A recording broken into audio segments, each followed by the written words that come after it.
Hi everyone.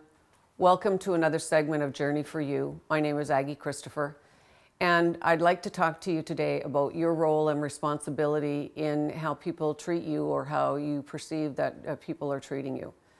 I'd like to start with sharing a story, and this goes back to when I was probably 24 or 25 years old. I had gotten a job at an appraisal firm, and the lady that hired me had been there, I guess, for many, many years, and was very possessive over her desk and the company and all the information about the company. I then learned very quickly that I was the ninth person to be her assistant, and that the other 8 didn't make it because of the type of individual that she was, and she was very hard on people. So as time went on, but I had no other choice because money was very tight. We had just bought a house, all the usual things that pile up.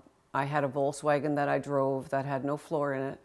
And we would joke and call it the Fred Flintstone vehicle because you could see the road. And when it would rain, I would have to wear garbage bags on myself so that mud wouldn't flick up as I was driving to work. So I would get to work, I'd take off the garbage bags, and I would go into work and would endure many days of her being very critical and not being very helpful and just saying whatever it was that she wanted to say to me. And I took it in thinking that it was the best route because we needed the money. We got into the situation probably about 2 or 3 months into me being in the position. And I had just thought to myself, if I continue this, it's never going to get any better, and it's going to be extremely, extremely difficult for me, and I just wasn't willing to endure that anymore. So this one day, what had happened was there was a call that had come in from one of the banks. They were asking for what the amount was on their account, and so I asked the owner, and he said, yeah, just go to the individual's desk and open the file and then give them the amount. So I did that.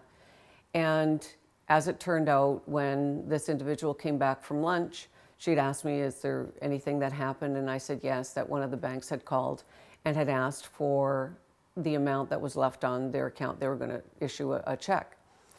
And she said, oh, well, don't worry about it. I'll take care of it shortly. And I said, it's fine. Don't worry about it. I've already taken care of it. I gave him the amount. And she just blew it and went, so off on me because of the fact that I had gone to her desk and I had explained to her that this individual had, Bill, the owner, had given me the approval to go and do it. And she had said to me, don't you ever touch my desk again. Don't you ever go near any of my stuff. Don't you answer my phone. And she just went crazy. So at that point I thought, okay, I can't continue this. I can't continue to be rated like this for something that all I was trying to do was to do the best job that I could. So at that point I said to her, this is over. I'm leaving and this is over, and I will not be treated like this. And of course at that point she realized that I was the ninth person, and that if there was another individual that was going to leave, she was probably going to be fired right behind me. So at that point, when she realized that, she had said to me, you know what, Aggie, we can forget all this. And I said to her, no, we can't. As a matter of fact, I'm done, and I'm going home, and I'm going to give Bill a call in the morning. So I left and I went home, and I didn't know what I was going to do because certainly I needed the money for the mortgage. So a little while later, she had called me, and she had said, Aggie, I really need you to come back, and I'm really sorry for what happened. And I said to her, no, that's no excuse, and that's certainly not going to happen. And, because of the fact that that if I go, you go, and that's the only reason why you're doing this. So I need you to understand that it's over and that I'm not going to deal with the situation again. So she said, oh, Aggie, please come back in tomorrow, and if you do, I promise you that things will be different. So I said to her, well, I'll tell you what. I'll leave you with this. If I come in tomorrow at 9 o'clock, we got a deal.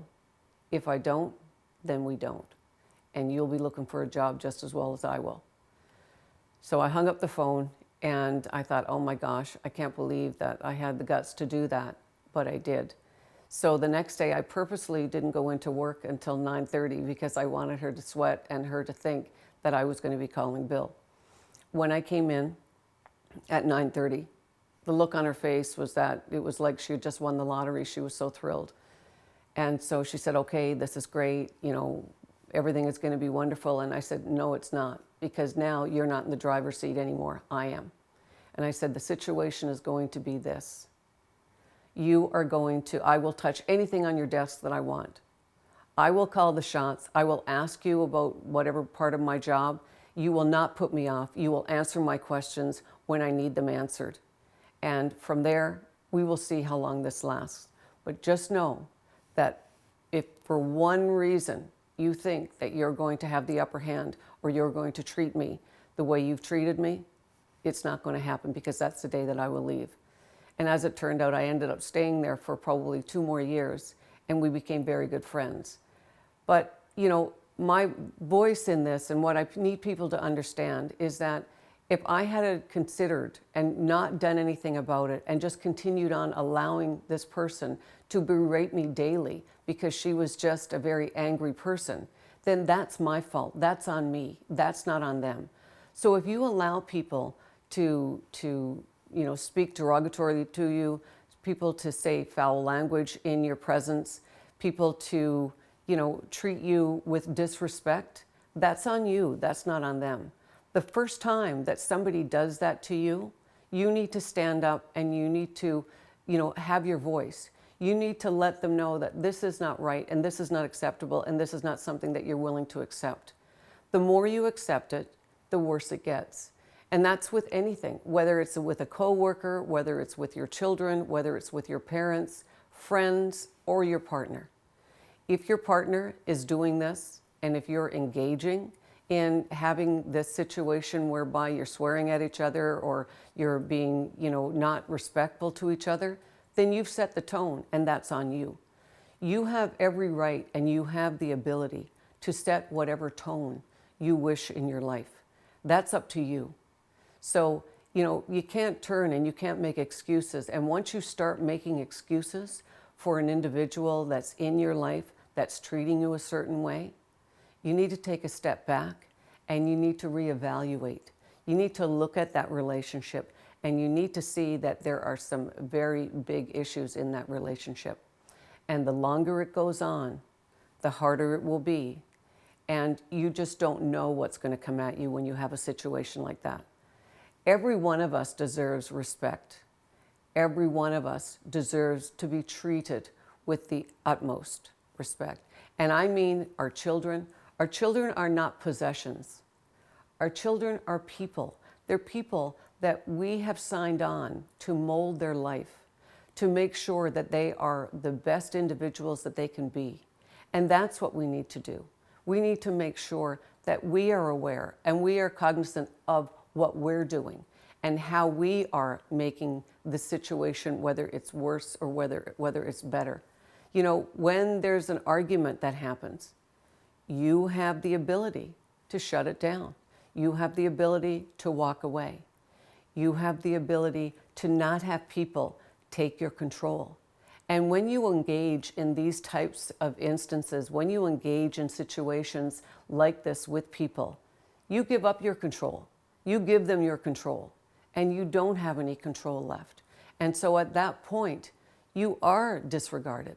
People do not treat you as the person that you should be treated like. So if I can leave you with any message in this segment today, is that as tough as it is to stand up and to use your voice, that's what you need to do. And the more you do it, the more you use your voice, the stronger you get, the more confident you become. And also you understand your self-worth.